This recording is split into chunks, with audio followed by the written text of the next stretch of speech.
नटूरे bhature, video देखी ना नटूरे वाली, भटूरे फटूरे।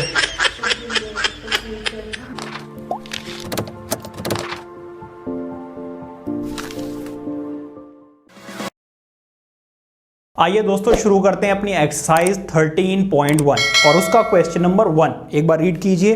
अ plastic box 1.5 metre long, 1.25 meter wide and 65 centimeter deep is to be made.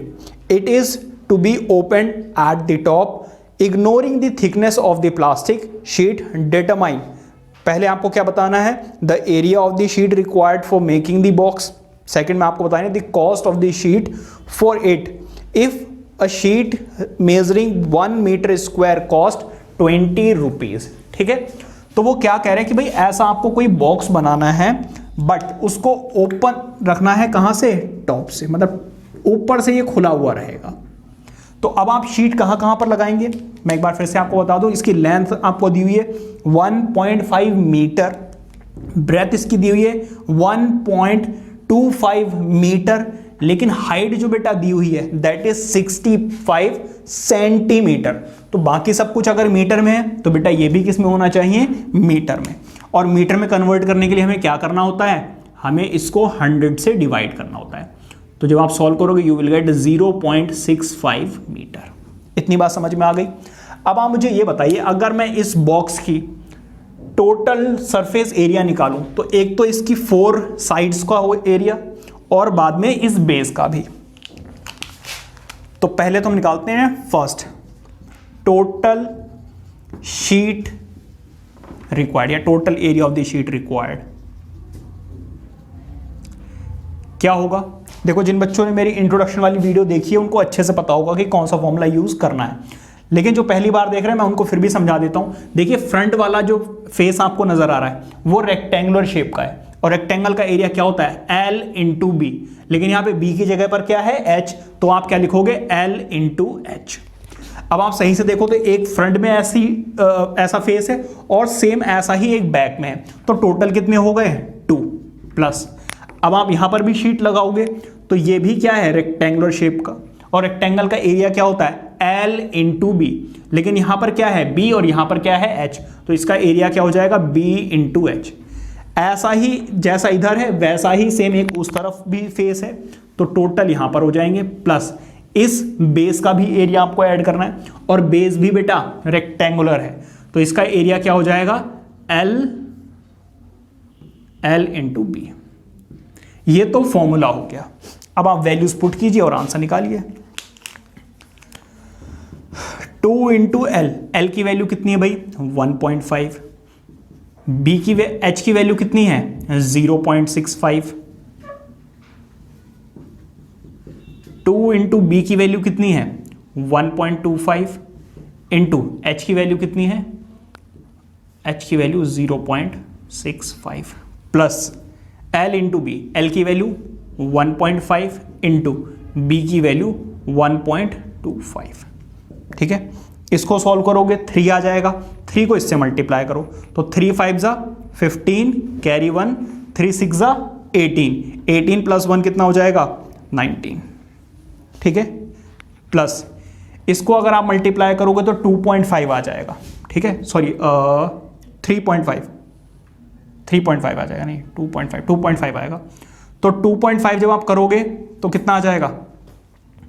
2.5 को multiply करना है आपको किससे? 0.65 से। देखो, जब डेसिमल वाली मल्टीप्लिकेशन आ जाए तो आपको करना क्या है? आपको ये पता है यहां पर 2 डिजिट्स के बाद डेसिमल है, यहां पर 1 डिजिट के बाद है, तो अब आप करोगे क्या? इन डेसिमल्स को भूल जाओ थोड़ी देर के लिए। ठीक है, 5 5 जा 25, 5 6 जा कितना होता है? 30, 30 प्लस 2 इज 32। इसको करोगे 10, कैरी 1, 6, 13, ऐड करोगे 5 2 6 1। अब देखो 2 प्लस 1 कितना हो गया? टोटल 3।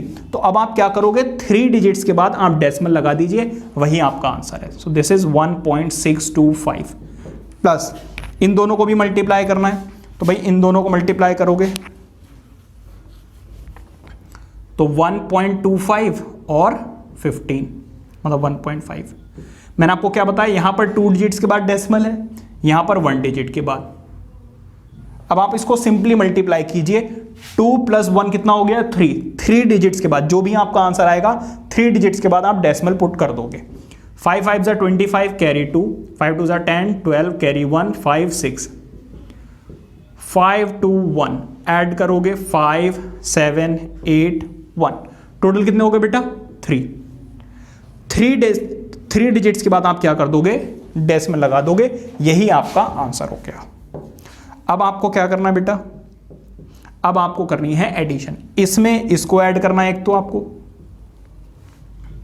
और इसको भी ऐड करना है, तो 1.95 ये आ गया। इसको सॉल्व करो, यहां पे कुछ नहीं तो आप 0 लगा सकते हो।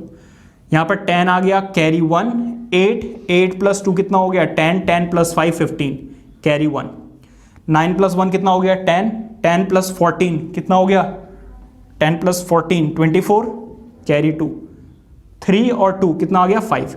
तो इसका टोटल आंसर आ गया बेटा 5.45 मीटर स्क्वायर। तो इतना तो बेटा आपको इसका एरिया, मतलब इतनी आपको शीट की जरूरत पड़ेगी। सेकंड पार्ट में उन्होंने कॉस्ट भी तो पूछी है, टोटल कॉस्ट कैसे निकलेगी बेटा, इस एरिया को आप किससे मल्टीप्लाई कर दो, रेट से मल्टीप्लाई कर दो। रेट कितना है 20, सॉल्व कर लो, इसको सॉल्व करो कितना आ जाएगा 5 2 = 10 कैरी 1 और 4 2 = 8 9 कैरी 1, सॉरी कैरी नहीं होगा 9, 5 2 = 10 और ये 0 भी है। अब कितने डिजिट्स के बाद डेसिमल लगाना है 2 डिजिट्स के बाद, तो आंसर कितना आ गया 109। तो अगर आप डेसिमल लगाओ ना लगाओ कुछ भी फर्क पड़ने वाला नहीं है, आपका आंसर कितना आ गया 109। तो इतने रुपए की आपको जरूरत पड़ेगी अगर आप इस लेंथ ब्रेथ और हाइट का एक बॉक्स बनवाना चाहते हैं, तो जो कि ऊपर से टॉप से खुला हुआ रहेगा। आई होप कि समझ में आ गया होगा, और अगर समझ में आया तो वीडियो को लाइक करके चैनल को सब्सक्राइब करके ही जाना।